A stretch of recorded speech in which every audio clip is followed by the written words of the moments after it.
Thank you all for coming to our first panel session of the conference.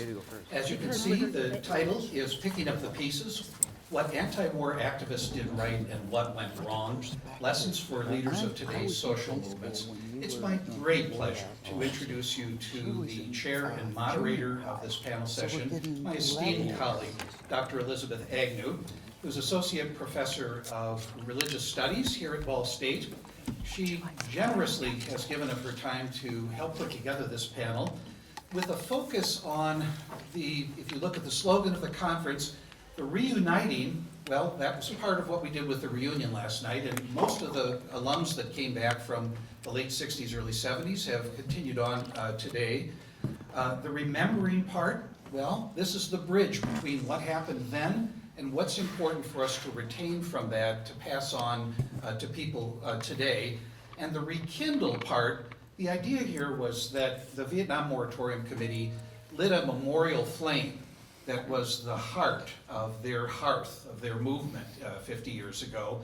And today we're rekindling that flame, hoping that we can pass the torch to the rising generation of activists who are the 18 to 22-year-olds that inhabit our campus today.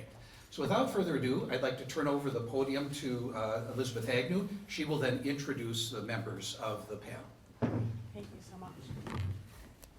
Welcome, everybody, and I'm really glad that some of my students could be here today.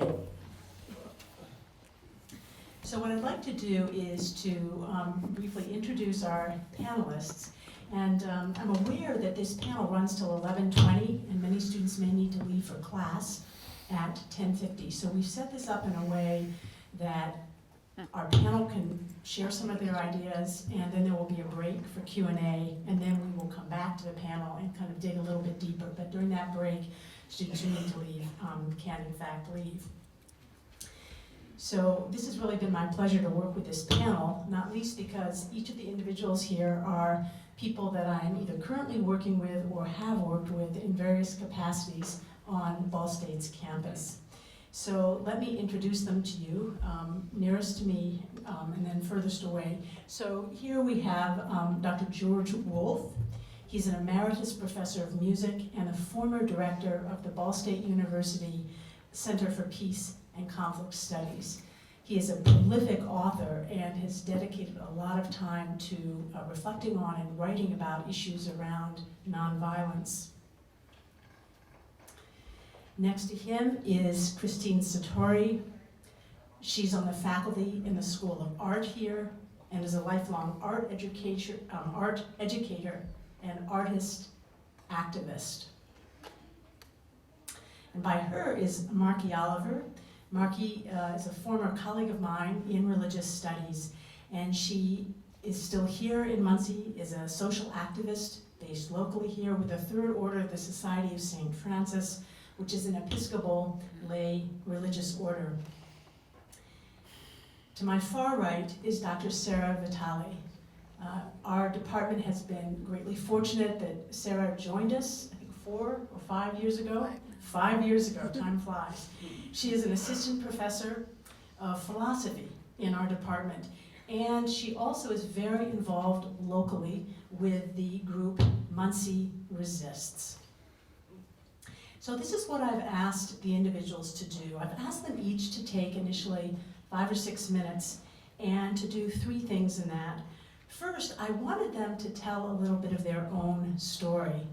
How did they each come to be involved in the activist activities and movements in which they have been involved and maybe are currently still involved?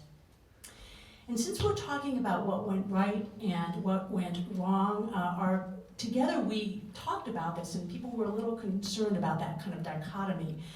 But what I did ask them to do was to identify one example of activism that each of them has been engaged in or are now engaged in, and that they found effective, and how they would define effective or successful.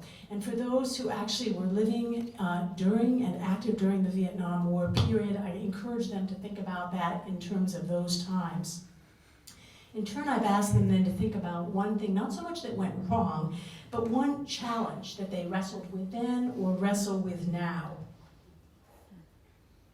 And in a sense, how they are wrestling with that and maybe how they're moving through that challenge. Okay, so I'm going to start with Chris Satory, and then we'll come back to George Wolfe, and then Markie and Sarah. So Chris.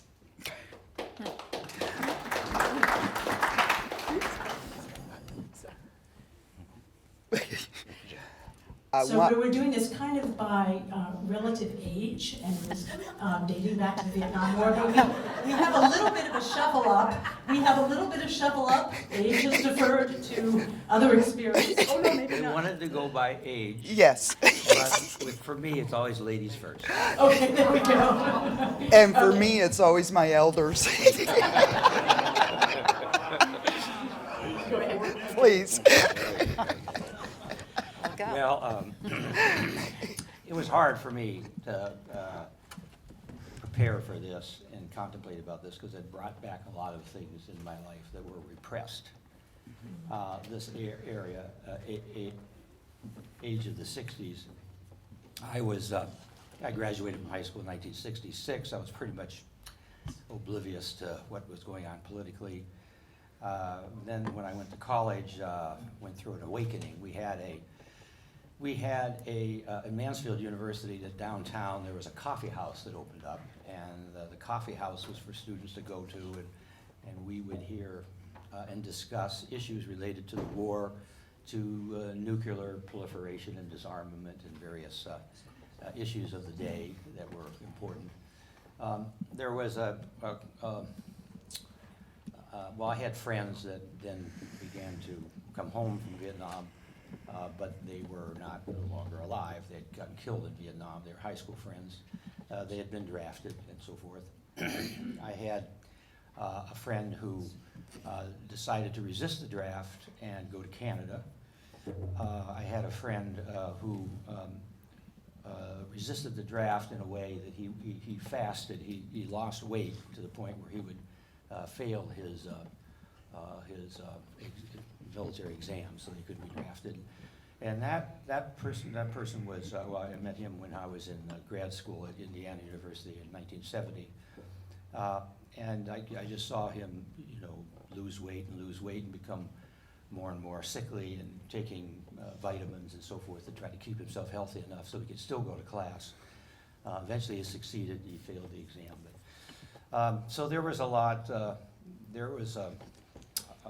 direct interaction with people who were taking action.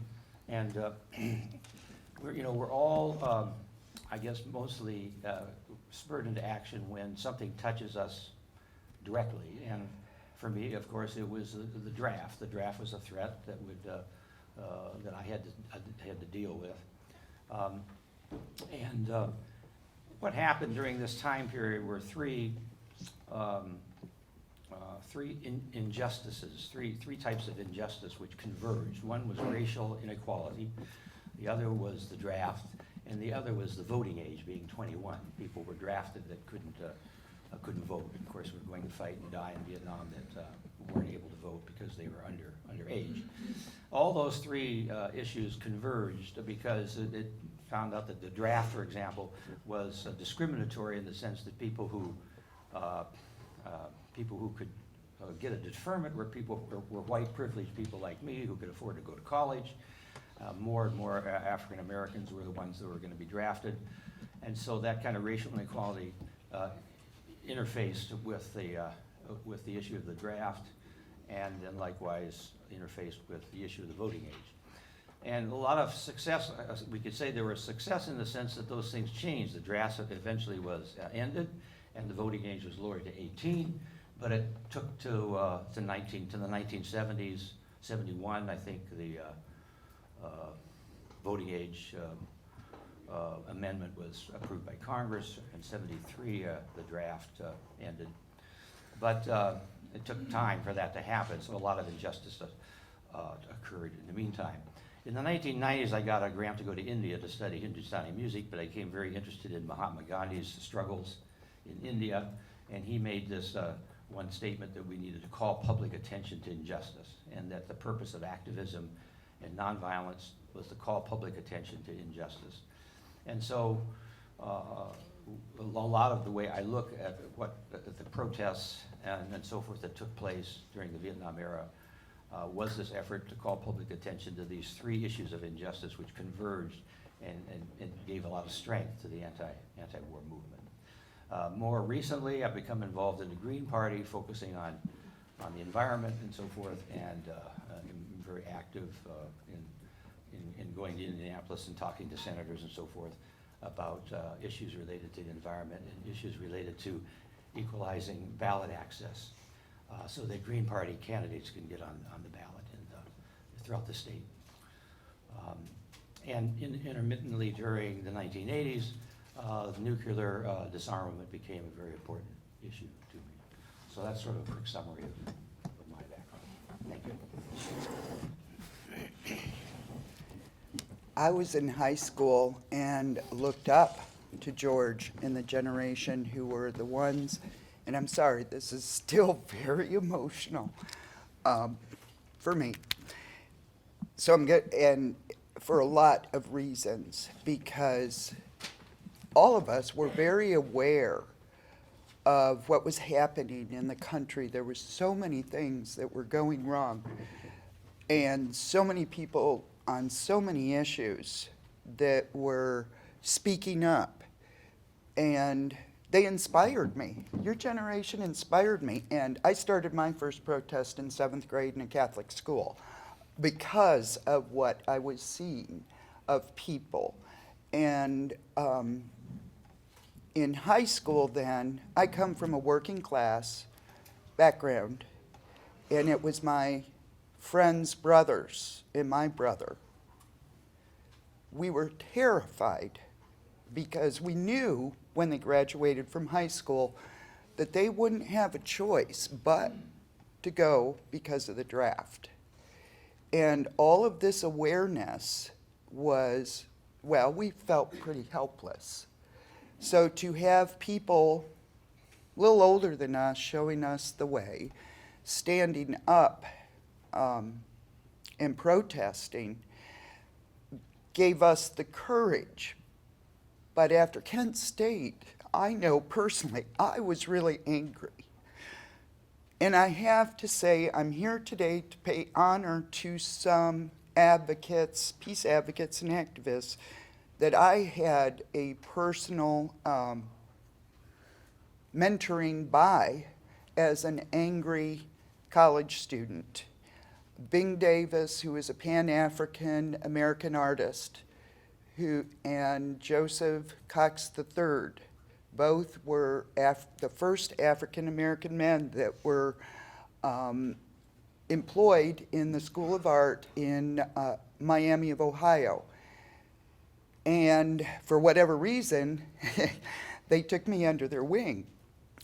And I also was very lucky to know Wilma Mankiller and to know Uwana Chasing Bear. And the one who helped me the most was an Army Ranger, Sergeant John Eade, 1965, who was my best friend in graduate school. These people, my elders, taught me something that I think is still valuable today, which is you better stay there for the long course.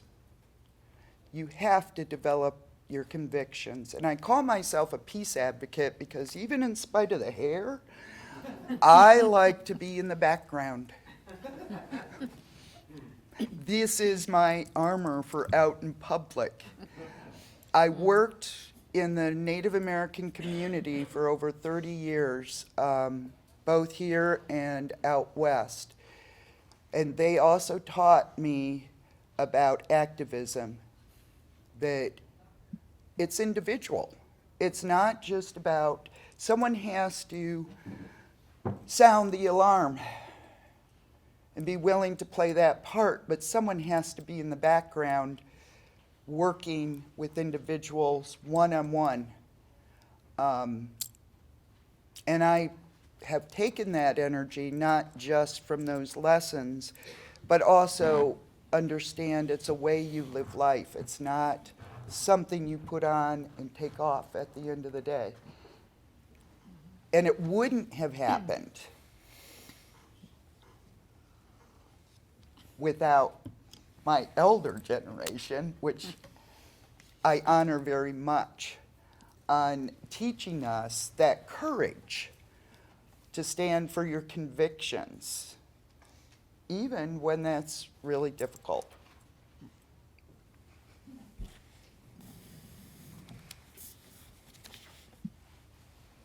So in the late 60s, 69, 70, I was in junior high. And often we think that junior high kids just aren't paying attention to things. But over the years, one of the things as an educator I found, what was true for me, why wouldn't it be true for them? And when you get talking with them, they really are very knowledgeable about things because they're very curious. And so for me in the 60s, one of the things that helped me was knowing somebody who was in Vietnam. I had an uncle in the Air Force. And, my family has always been one to have dinner every night together. And then we watch the news. And for us, that was CBS, Walter Cronkite, with Dan Rather reporting from Vietnam every single night. And the death toll that was listed every single night. And knowing that you know somebody there, all of a sudden that makes more sense. You start paying attention more. And so for me, I think what Chris was saying about how personable, when you get involved in things and you know people, it's more than just what you've read. And for me, so I let that kind of guide me and pay attention to what was happening around me. And so when 1970 at Kent State happened, I can remember that day quite well, and the several days after, because for one thing, we had student teachers. I'm from Ohio, and I had student teachers from Ohio University in the classroom when all this was happening. And knowing that this is happening across the country on college campuses, this is happening to them. And in turn, it's happening to us, because we were a part of that. And then later on, I did go to Ohio University, and one of the things I found there from would have been probably 70 through about 1990, there was started off as a cafe, has been many, many different businesses since. But during that 20 plus years, on the side of the wall, it was a white wall, was painted, "Remember May 4th." And there's only one May 4th. And everybody knows that. And everybody who walked past that every single day was reminded of what happened. And so when I was there as a student, that was a constant reminder. It was often talked about. And so it was always there. It never was put aside. It was always a part of who you were at the university. And one of the things I've been doing for the last 40 years, or 35 years or so, has been involved somehow with college campuses. I started in 1975 as a student in campus ministries because I wanted to be involved in doing something, and it was a place that I could do that. And then later on, besides doing that, at several different college campuses when I was a student and while I was in grad school, I became eventually a teacher at the university level. And I'm still involved. My partner is a teacher in the School of Music. All these folks are people I know, and as well as many of you who are good friends, who are faculty. I work with students now. I run a cafe. It's a free cafe on next to campus called Wildcard Cafe, giving free food to students because that's a great need in our country. 1 in 5 college students are food insecure. But that's, again, being personal with the folks who are directly infected by the things going on in our world. And through the 80s, one of the things, I became a group of 7.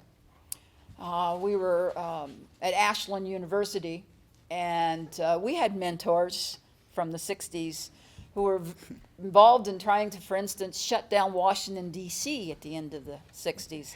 And so they were mentoring us on what to do after the bombing of Libya And we have a conservative think tank, the center, the John Ashbrook Center on campus. And that spring, like within 2 weeks after that bombing, Caspar Weinberger, Secretary of Defense, was coming to speak.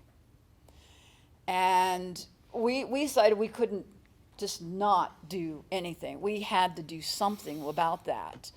And at the time, I worked for campus police. I was the person that everybody loved to hate on Saturday nights at the dance, because I checked IDs going in. So I knew everybody on campus.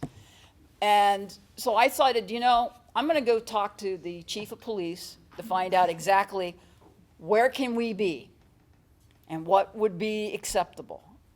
And so he said, anywhere on that side of the street, do whatever you want. I was like, okay, well, all right. When Weinberger came to town, 2 things happened. One was he had to ask which group was for him. There was a group of fraternity and group of young Republicans who were going to be going to the dinner, and they were all dressed up. And then there were us, a mix of all kinds of folks. We got a bunch of Quakers to come and be a part of us because we really wanted to learn from them about how to be peaceful and how to address this, because we were on a religious campus, affiliated campus, and so we wanted to make sure no violence occurred, and what could we do? And we had somebody come, a theater professor, come with a sign that said, "Remember Kent State." And then we had a group of football players who showed up who were completely like, what exactly is going on? But they didn't want anything to do with the young Republicans and the fraternity guys, all white. These were black players. So they stood on our side to figure out what was going on. And then somebody on the other side yelled, "National Guard for Kent State, nothing." And so the football players were just about ready to get out of the pickup truck. They were in the back of a pickup truck to go and fight them. And we had to calm them down.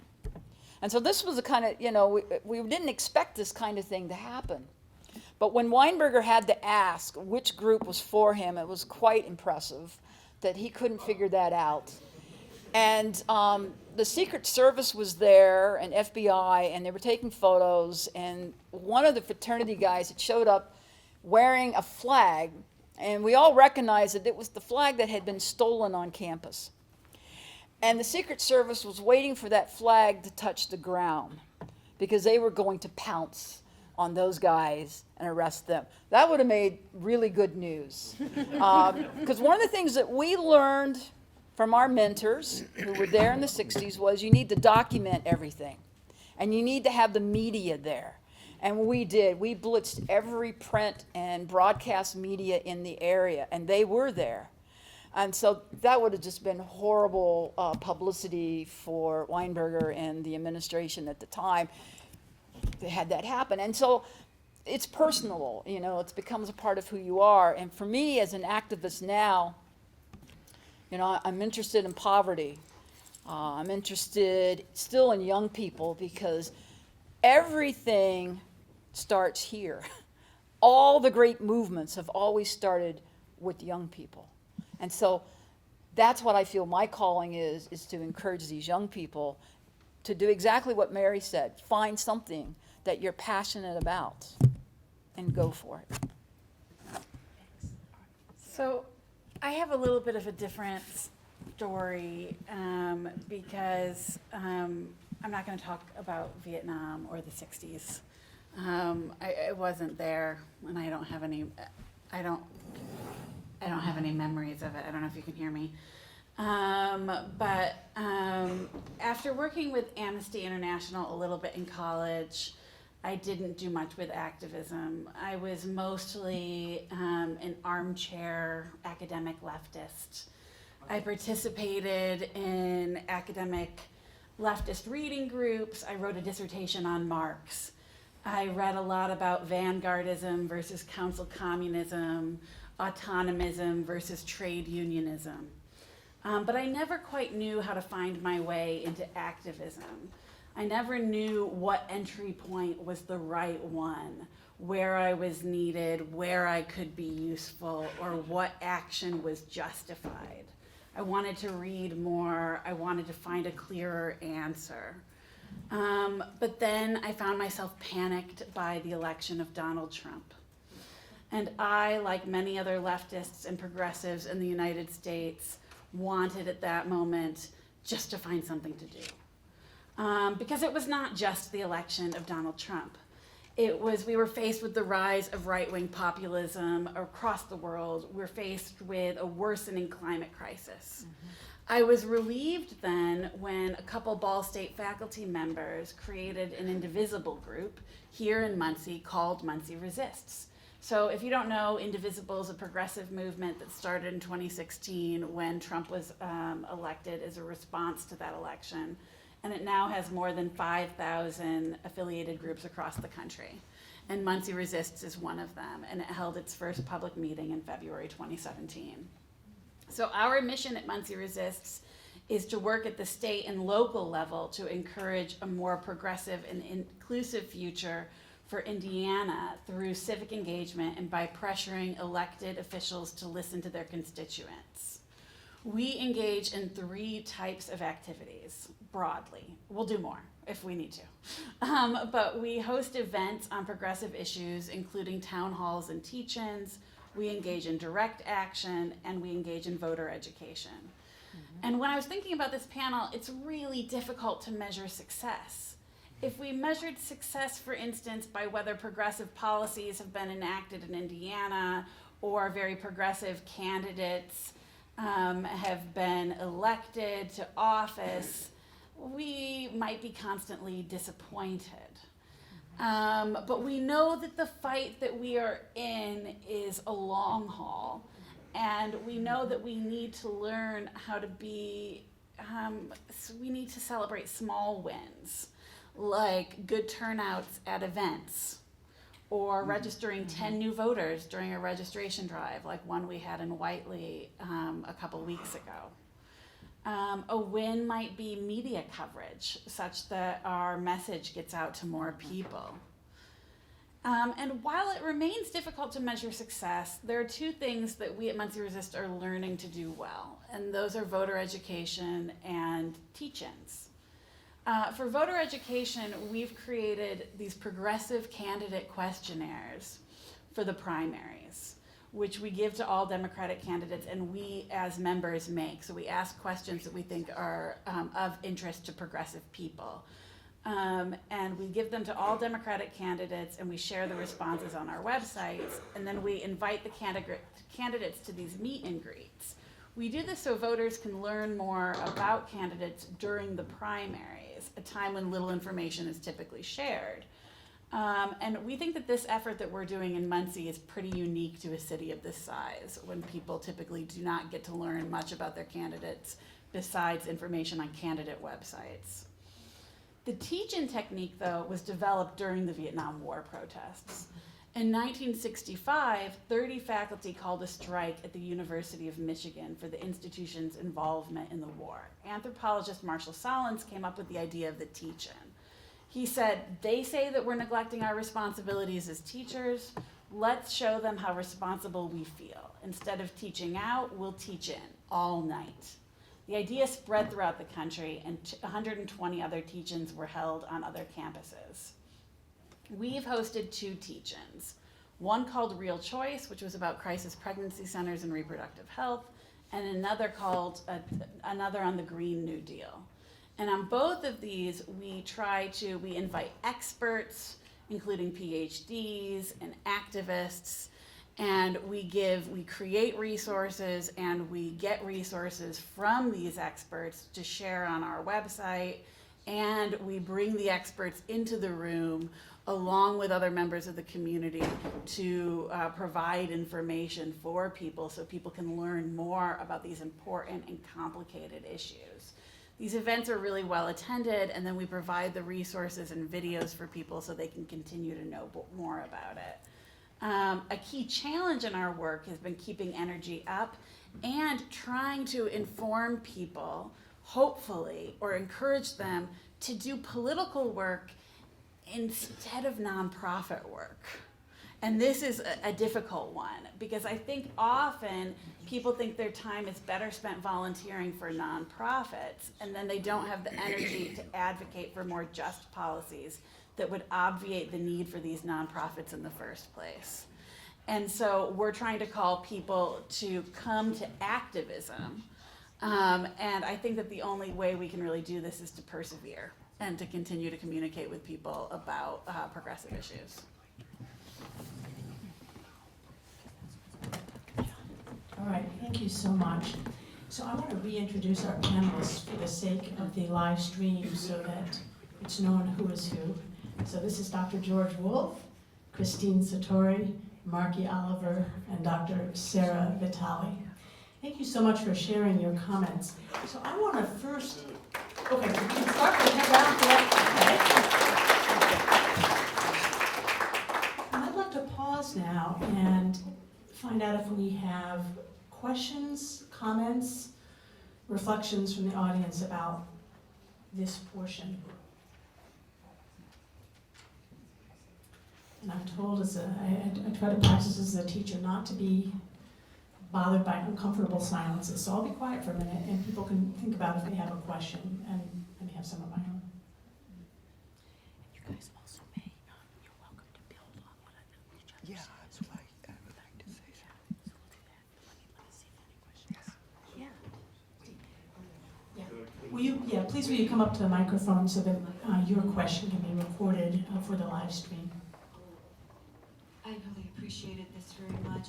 And just a comment that is a vulnerable one to make, but a number of years ago, Tom Hayden hosted a conference in Washington, D.C. about lessons learned.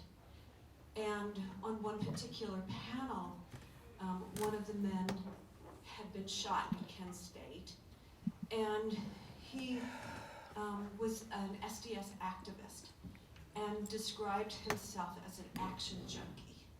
And the day before the shooting at Kent State,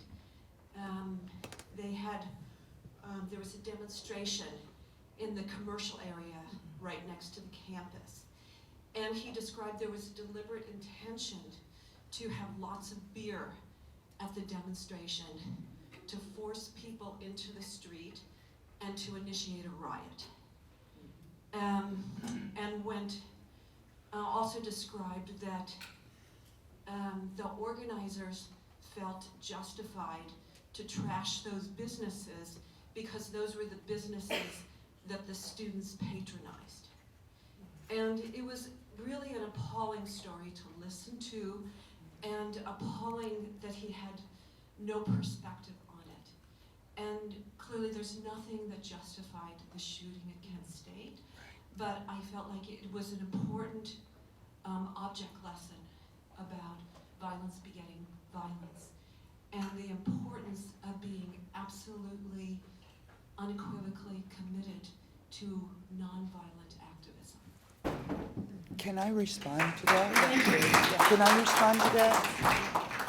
I want to thank you for bringing that point out, because I didn't say what my challenge was.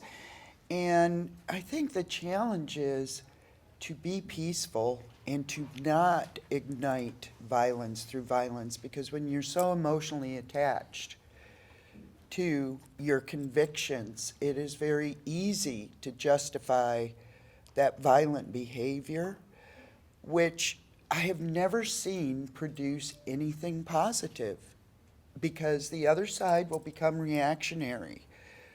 Kind of a physics thing. So thank you so much for sharing that with us. Yeah, Martin Luther King said that violence simply gives rise to more complex social problems.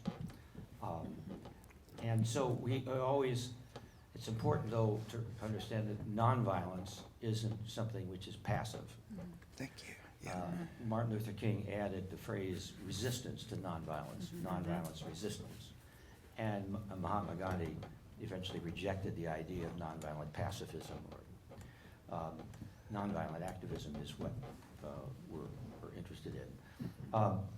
There are basically, in peace education, there's 3 types of violence. There's physical violence, psychological violence, which is name-calling and verbal abuse and so forth, and then structural violence. The structural violence is when you impose a structure on a social system where that structure disenfranchises a certain group of people. So segregation and racial inequality is a form of structural violence. You can have structural violence from an educational structure that's not fair, from political, from economic structures and so forth there. You impose a structure which disenfranchises a certain group of people. The voting age being 21 rather than 18 and people have, young people having to go to fight without being able to vote, that was a form of structural violence. The racial inequality that I mentioned is a form of structural violence. The draft is a form of structural violence. And those issues needed to be addressed and were addressed and eventually were changed. But it's important we understand that nonviolence is something which is active, not passive, and that violence is not something which is not simply physical, but also psychological and structural. You can make the argument that the root of physical violence is really found first in psychological or structural violence.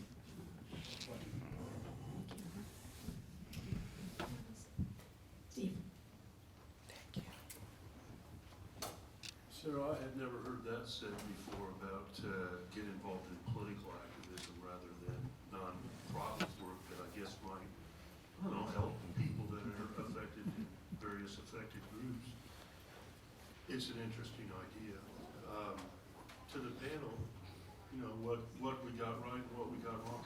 How do we get more people to be active and to be doing things? And how do we know when the things that we're doing are really helping?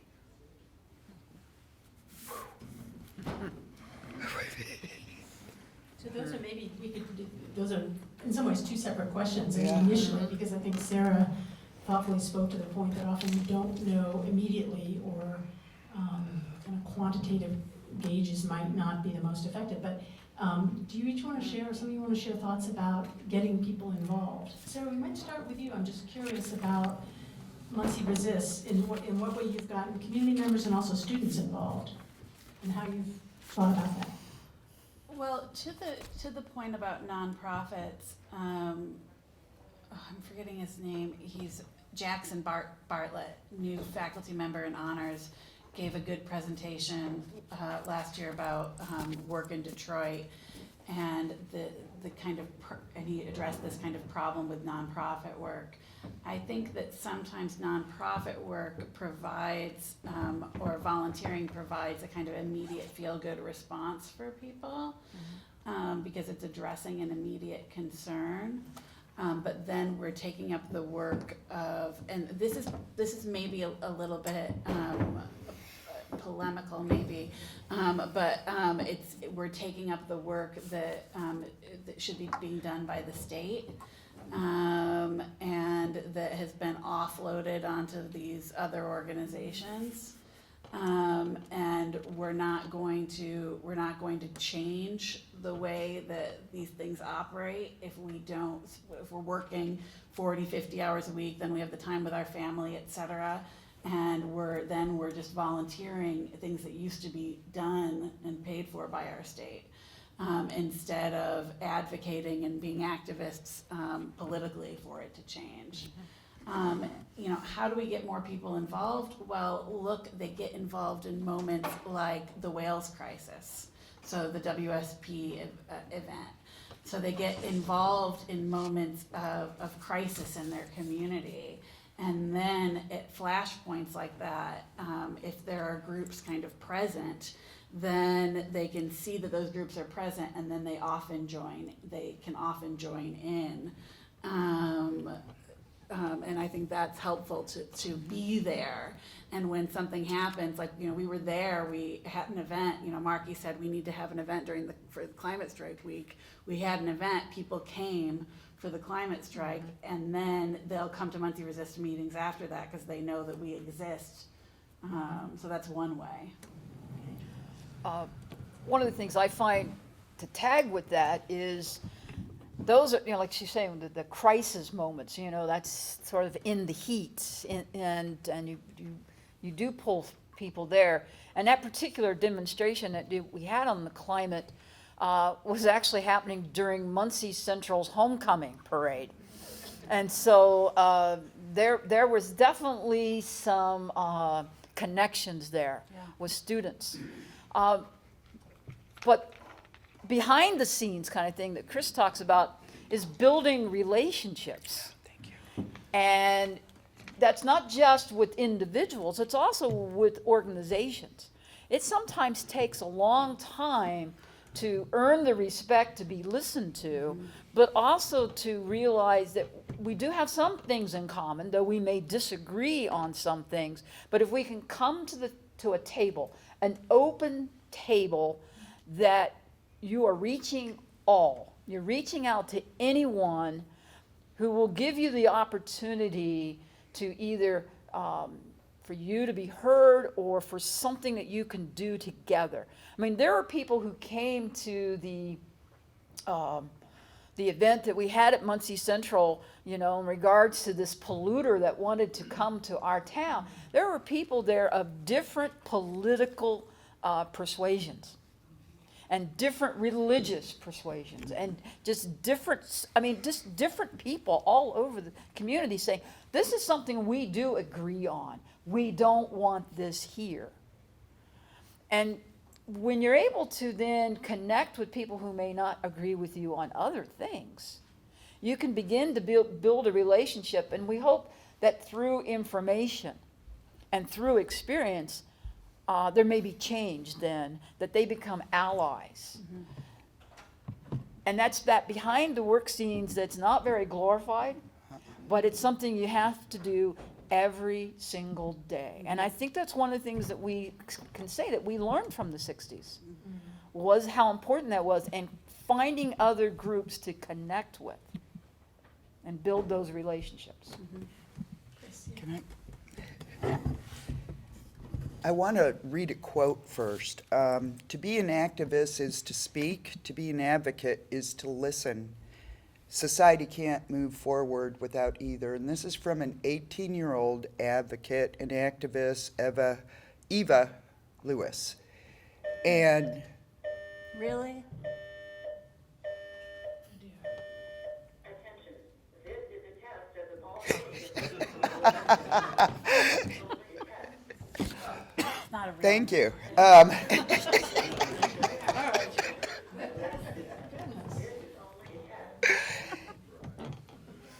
So, building relationships is very important, and that a lot of times, I'm glad that Markie was talking about finding some commonalities. The thing that concerns me is right now we see on, I don't even use Twitter, but I know that there's this polarization and this viciousness of people mudslinging and name. That never solves anything. One of the beauties that I was taught as a child, and I still believe in, is every individual is unique and has something wonderful to offer people. Everybody. It doesn't matter their status. It doesn't matter what color they are. It doesn't matter any of those things. And that we should treasure that uniqueness and find commonalities. And I think that is the advocate or the listener.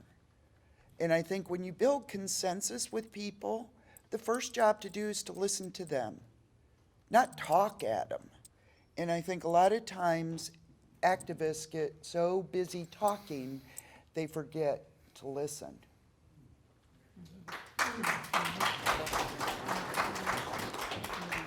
Well, I think one way also we can encourage people to become active is to broaden our definition of activism and the places where that can happen.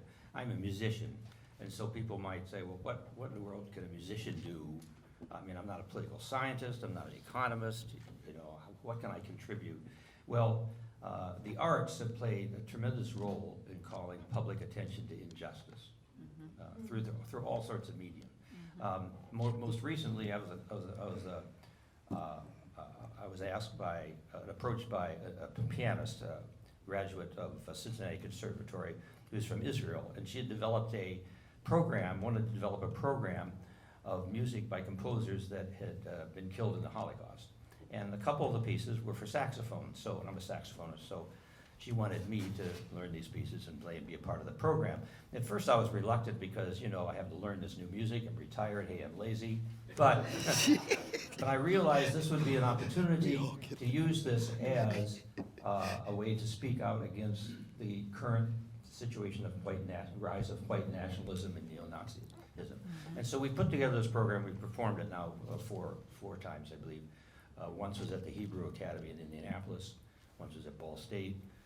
Once was at another place, a venue in Indianapolis. And we're going to continue to do this. But what I'm saying is that I never thought about how I could use my art form to be active in this particular regard, but being more creative with how we look at activism and how we look at the arts and how they can contribute to calling attention to injustice and be used to make a social political statement. If we can be more creative in our thinking like that, we can find many more ways to really contribute to activism.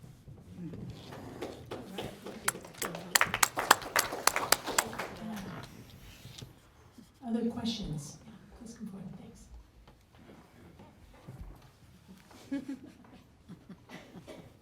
Well, my friend Steve Robert anticipated my question, but I'll just underline it then, I think.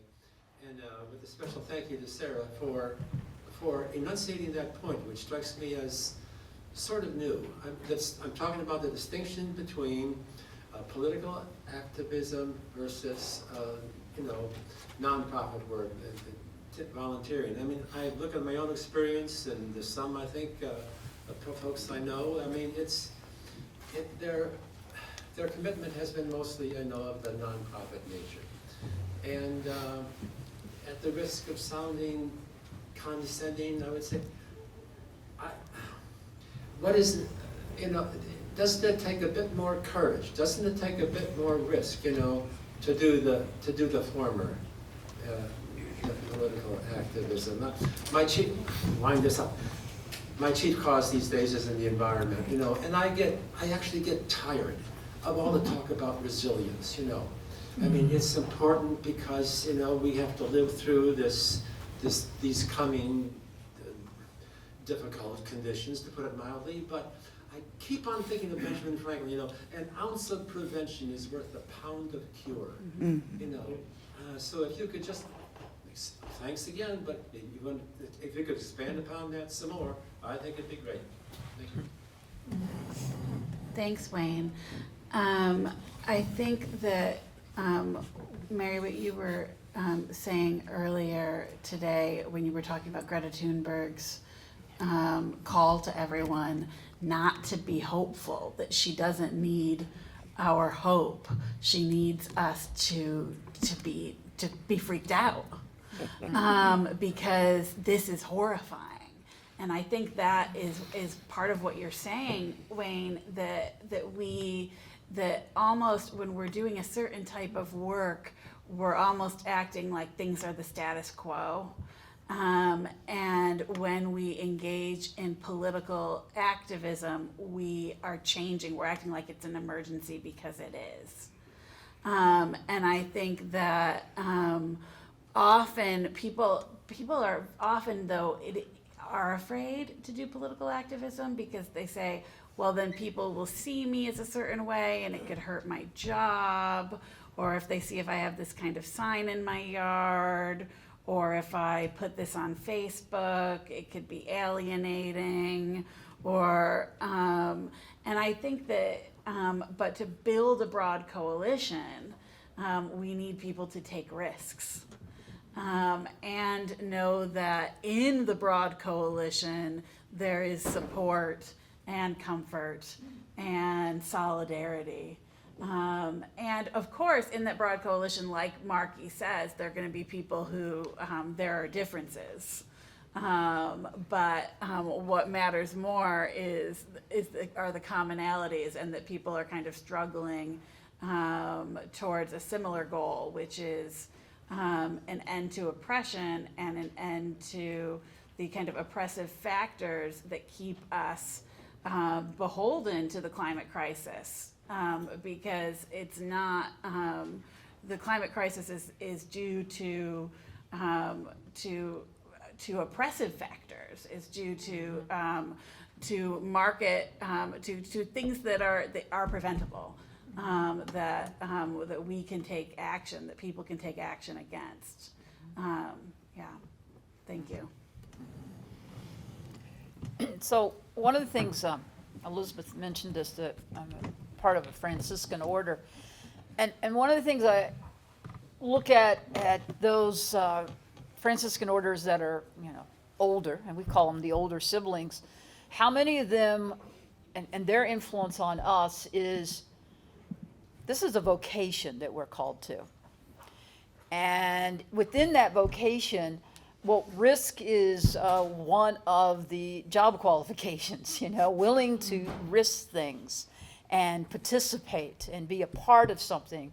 And in a lot of ways, it reminds me so much of people who are trained to defend others, or be the first in a burning building, that kind of, that we are called to be on the front line.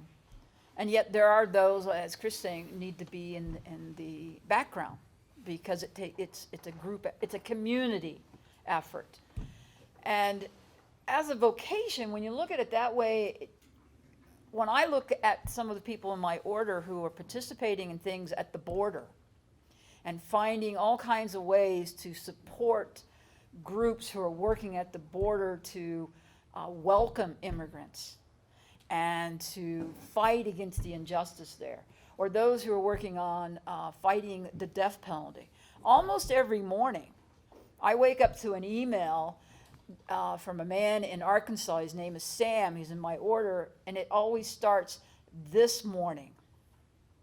And I don't even have necessarily to read the rest of the email, other than to get the name of the man who's been executed by the state somewhere in this country.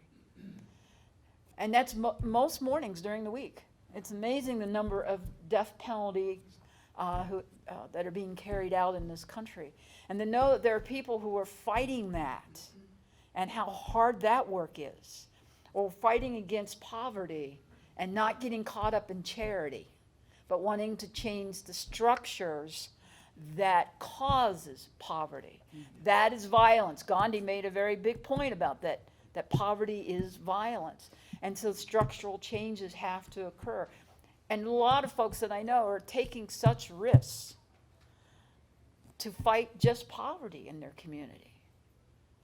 Because sometimes you're going against the norm, and people don't like that. And so for me, we're talking about a call, we're talking about a lifestyle change too.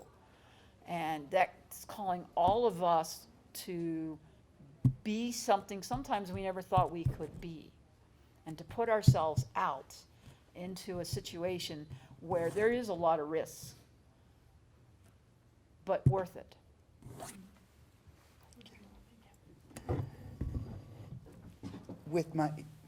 Can I respond to what they said? Sorry. With my background in graphic design and media communications, the thing I get concerned about is that people react to language.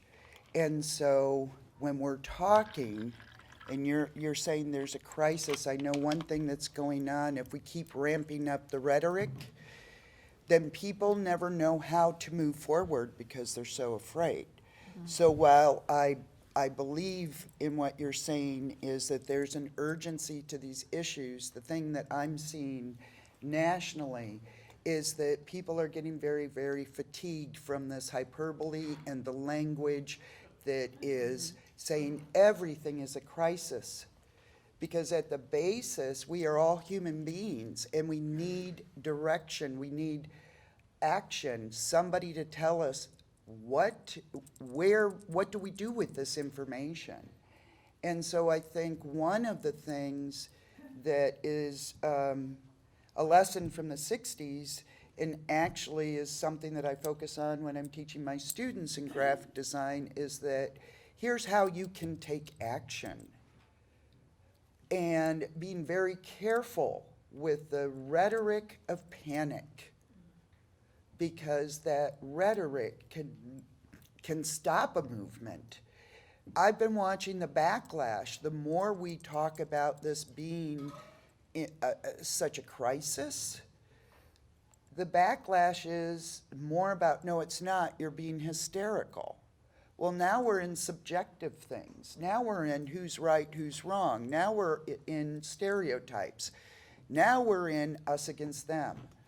And all of those things are, you can have a huge failure from that mindset. So the question is, back to the individual, building consensus, thinking about activism differently, political activism, but framing it in understandable language so that it cannot be misinterpreted. And I think that's something that is an ongoing learning experience.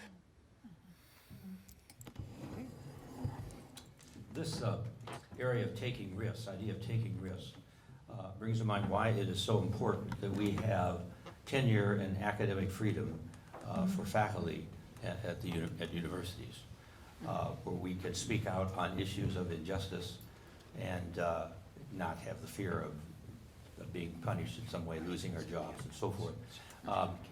I've been active writing articles for the local paper and also for Indianapolis paper, and I was doing this while I was still a professor before I retired. And I was so scared. but I felt free to do that because I had tenure and academic freedom, and that's just important in the academic environment to see to it that faculty feel comfortable speaking out about injustices, and particularly in areas where they have expertise. Thank you. Please, come forward. So we have 3 questions, so we might let one person respond to each, and you can just I look have at a each question for other's. the panel, and it relates to the Occupy movement. I was involved with the Occupy movement locally here, more as a mentor because it was mainly a movement of younger people. And they persevered a lot. They stayed right out in the inclement weather for quite some time. But ultimately, the Occupy movement here and worldwide didn't seem to get anything done. They didn't seem to accomplish any of the objectives they had. And what do you think they could have done differently to have been more successful? So I realize we have 2 other questions in about 10 minutes, so I've encouraged one of our panelists to kind of volunteer to speak on that. Can I Because I really want to hear the other questions as well, and then we can always look back to things. Yeah. One of the things that I've been reading about of what was successful in the Vietnam era for all of the different protests is that we didn't have the internet. You couldn't plan a protest instantly and say, we're going to do it this weekend. The Women's March that was strategic behind for 10 years before they developed their verbal protest. And what you do when you are having to discuss with other people and you're developing a strategy, you develop that long-term vision. One of the things I understand from the Occupy movement is that there was not that clear goal that had been developed strategically for many years that had some mature people that were helping to shape it and make it successful. Because the thing is, the day of the protest or the week of the protest, that's going to end. What happens after it ends? Do we sustain through our daily lives? Because that's where that long-term commitment comes in. And I think the protests in the 60s are really good examples of that. The strategy was behind the scenes before those protests ever took place. The thought about what was next. Say something just real quick. Yes. One thing the Occupy movement did, though, that important point it brought out, which is still with us, is the idea of 1% versus a 99%. Right. And this division of the rich and the poor being separated, and the oligarchy idea. I think that's still with us, and that has been a theme which has lingered. We've kind of forgotten that the Occupy movement really brought that into public focus. So I think we should give them some credit. I don't think it was all a failure. No. And if you have other thoughts, we'll come back to them. Just let me know. Oh, no. Such a good panel discussion. Really appreciate this substance. There's many ways to get involved in activism, and it does involve some risk, and the decision that the issues are so important that it's worth the risk. Right. One of the things that I have been doing ever since the threat of Donald Trump became evident in 2016, in addition to canvassing and making phone calls to get the Democrats out to vote. That's a very important issue, getting Democrats out to vote. One of the things that I've also done, which some people have said, don't you think that's kind of risky? And I said, well, don't you think it's worth it? And it's a simple thing to do. But some people say, you know, you're taking a risk to do that. It's so simple. And I was encouraged by the Sanders campaign after I had begun doing this to add one more piece to what I was doing. The simple thing of putting bumper stickers on the back of your car. So initially it was vote like your rights depend on it. During 2016, I had a Proud Democrat sticker. Now, in addition to vote like your rights depend on it, I also have a Medicare for All sticker and a Bernie sticker. Why? Because Bernie Sanders represents, to me, all of the social justice issues that we here are so concerned about. So that's just some more ideas. Great, thank you.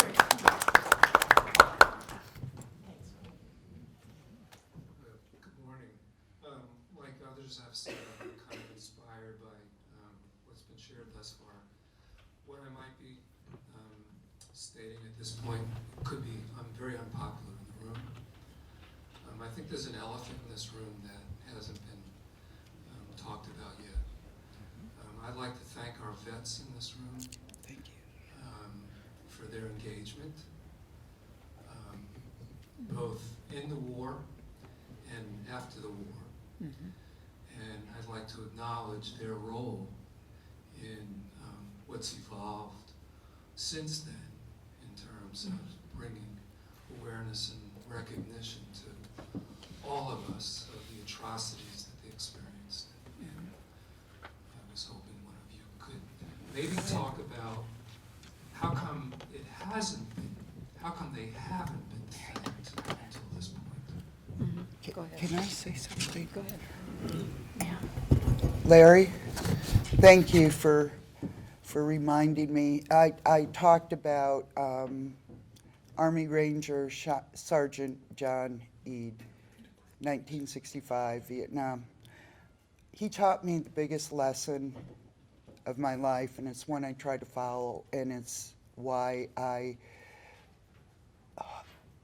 am still upset about how the protest derailed and the focus became the target of our veterans when they came home. But John told me this. He said there's going to be many times. Now, I need to explain, John. I need to do better for him. 2 minutes, yeah. When I met him, he was in architecture school. He had lost his eye. He had been the only survivor of his platoon, and he had his right shoulder socket had been blown out, and he fought the Viet Cong by himself for 3 days. You can Google his name and learn the story, but when I knew him, he was an architect student. He refused to get his arm amputated and taught himself how to work with his arm. And we were talking one time, and he told me, he said, Chris, there's going to be so many times in your life where you're going to have to do things you don't want to do, but you have to do them because they're either the right thing to do, even though you know it may hurt someone, but you have to do it. He says, so here's the balance. Whenever you see an opportunity for kindness, you take it. And I have met so many wonderful veterans who have done that. They emulate it. And thank you, Larry, for bringing that up.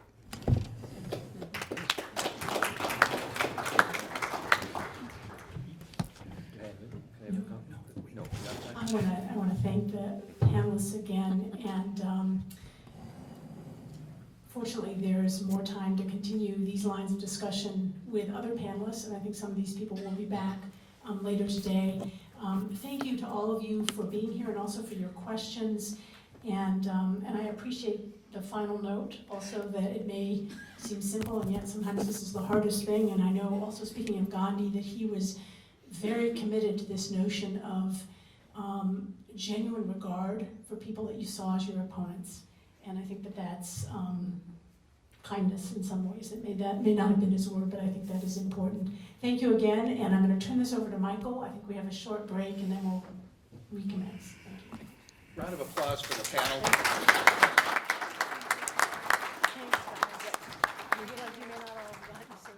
We have 10 minutes break. We're going to move from this room down the hall to the ballroom, where our keynote speaker, David Harris, will be talking to us.